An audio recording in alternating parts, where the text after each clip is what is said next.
ادارہ معہد الحسن کا سالانہ عظیم الشان جلسہ عام بعنوان تکمیل حفظ قرآن و دستار بندی بروز اتوار بعد نماز مغرب خیوم پلاٹ میں منعقد کیا گیا۔ اس اجلاس کی صدارت مقرر خوش بیاں نمونہ اسلاف مفتی محمد وقایت اللہ قاسمی دامت برکاتہم نے فرمائی، جبکہ اس جلسے میں مہمان خصوصی و مقرر خصوصی کی حیثیت سے رہبر قوم و ملت عاقل الثانی استاد الاساتذہ حضرت مولانا امیر اللہ خان صاحب دامت برکاتہ تشریف لائے تھے۔ اجلاس کی ابتدا تلاوت قرآن پاک سے ہوئی، پھر نعتیہ کلام کے بعد مدرسے کے طلباء کا مختصر مگر دلچسپ تعلیمی مظاہرہ پیش ہوا۔ اس کے بعد مقرر شیریں بیاں حضرت مولانا عبدالحمید خان صاحب قاسمی سابقہ صدر مدرس دارالعلوم کربلا ناندیڑ نے حفظ قرآن اور تعلیم قرآن کے عنوان سے اپنے منفرد لب و لہجے میں خطاب فرمایا۔ حضرت کے خطاب کے بعد صدر محترم مفتی وقایت اللہ قاسمی کا پرمغز جامع خطاب ہوا۔ بعد ازاں ادارہ معہد ابو الحسن کے بانی و محتمی حضرت مولانا محمد سعد عبداللہ ندوی نے خطبہ استقبالیہ پیش کیا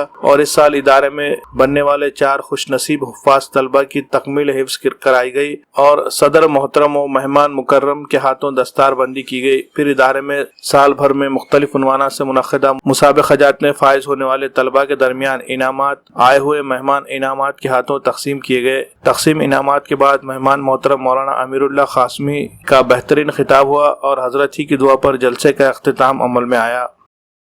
محمد فرقان محمد فاروق صاحب حفظ قرآن فرا سوم، یہ ابراہیم ابن علی محمد صاحب حفظ قرآن فرا نمبر سوم میں سوم نمبر سے کامیاب ہوئے۔ حفظ قرآن میں سوم نمبر سے یہ بھی فرا ایک مسابقہ ہوا تھا، وہ طلبہ اپنے شیٹ اور اپنے تمغے جو ہیں کوئز میں اول نمبر سے کامیابی حاصل کی۔ آبجیکٹیو ٹائپ ان کا پیپر تھا جس میں 50 میں سے 50 پورے نمبر انہوں نے لیے تھے، تو سب کو ہم نے ابلغ ہیں۔ حماد عبداللہ ابن سعد عبداللہ،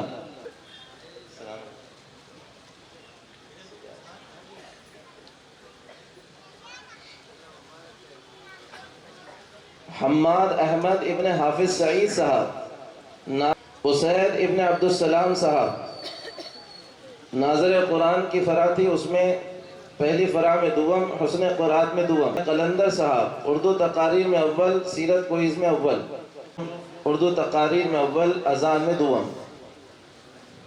محمد ارقم ابن عبد المتین صاحب سیرت کوئز میں اول، اردو تقاریر میں سوم۔ اعتصام ابن مرزا ریاض بیگ سیرت کوئز میں اول، حمد و نعت میں چہارم۔ محمد صفوان عبدالعلیم صاحب قاعدے میں اول۔ محمد یاسین محمد عمر صاحب۔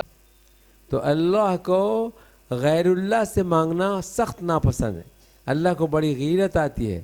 اس واسطے میرے دوستو، اب یہ رمضان میں جو تمہاری خواہشیں ہیں، جو تمنائیں ہیں، جو آرزویں ہیں، جو مسائل ہیں، جو پریشانیاں، سب تفصیل ہم لوگ دعا کریں تو یار دعا بھی مذاق بنا لیا ہم نے۔ دعا کو حضور نے فرمایا الدعاء مخ العبادہ، دعا عبادت کا مغز ہے، عبادتیں پوری چھلکا ہیں۔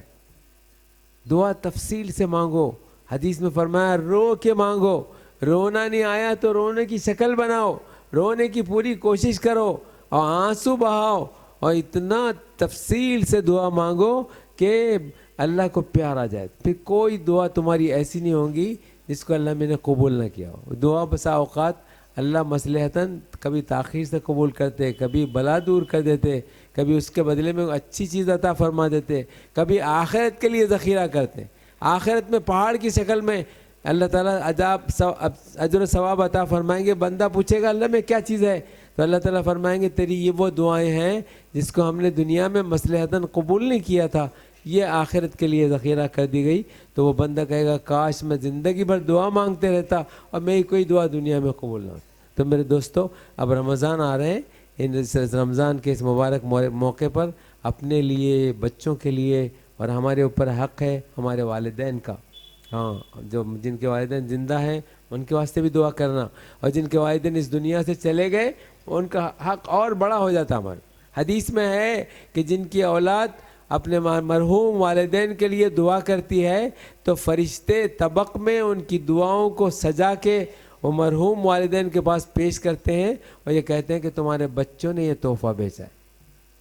تو دوسرے مردے رش کرتے ہیں کاش کہ ہمارے بچے بھی ایسی دعا کرتے، کاش کہ ہمارے بچے بھی ہمارے لیے ایسے ہی تحفہ بھیجتے۔ میرے دوستو، ہمارے اوپر وہ لازم ہے کہ ہم اپنے والدین کے لیے، دادا دادی کے لیے، اپنے محسنوں کے لیے، کرم فرماؤں کے لیے اس موقع پر دعا کریں، افطار کے وقت بھی اور سحری کے وقت کریں گے انشاءاللہ دعا۔ اور یہ جو بچے آج حافظ بنے ہیں اس کو معمولی مت سمجھو، اوہو اتنا بڑا شرف ان کو ملا ہے۔ حدیث میں حضور نے فرمایا اشراف امتی حملۃ القرآن و اصحاب اللیل، میری امت کے جو نواب ہیں، جو خدا کے مقرب ترین لوگ ہیں، اشراف کہتے ہیں ان کو جو بادشاہ کے مقرب ہوتے ہیں، نواب ہوتے ہیں۔ میرے اللہ کے مقرب ترین لوگ دو قسم کے ہیں، ایک تو قرآن کے حافظین اور دوسرے تہجد کی نماز پڑھنے والے۔ R K banquet hall and guest house Deglur ناکا ناندیڑ۔ جی ہاں، یہاں پر شادی کی تقاریب میں آئے ہوئے مہمانوں کے قیام کے لیے ہیں بہترین انتظامات۔ گیسٹ ہاؤس میں آپ کو ملے گی تمام سہولیات جیسے اے سی کشادہ ہال، اے سی روم، لفٹ کی بھی ہے سہولت، خوبصورت پرکشش اور خوشگوار ماحول، پارکنگ کے لیے بھی ہے ماحول انتظام۔ Are K banquet hall and guest house میں تقریب رسم، سالگرہ تقاریب، تہنیتی و استقبالیہ اجلاس، اس کے علاوہ کالج یا اسکول کے سالانہ پروگرام بھی لے سکتے ہیں، کانفرنس یا پھر اپنے ادارے کی میٹنگ کا بھی کر سکتے ہیں انعقاد۔ مزید تفصیلات کے لیے ہمارا پتہ ہے R K banquet hall and guest house, R K tower, Deglur ناکا، ناندیڑ۔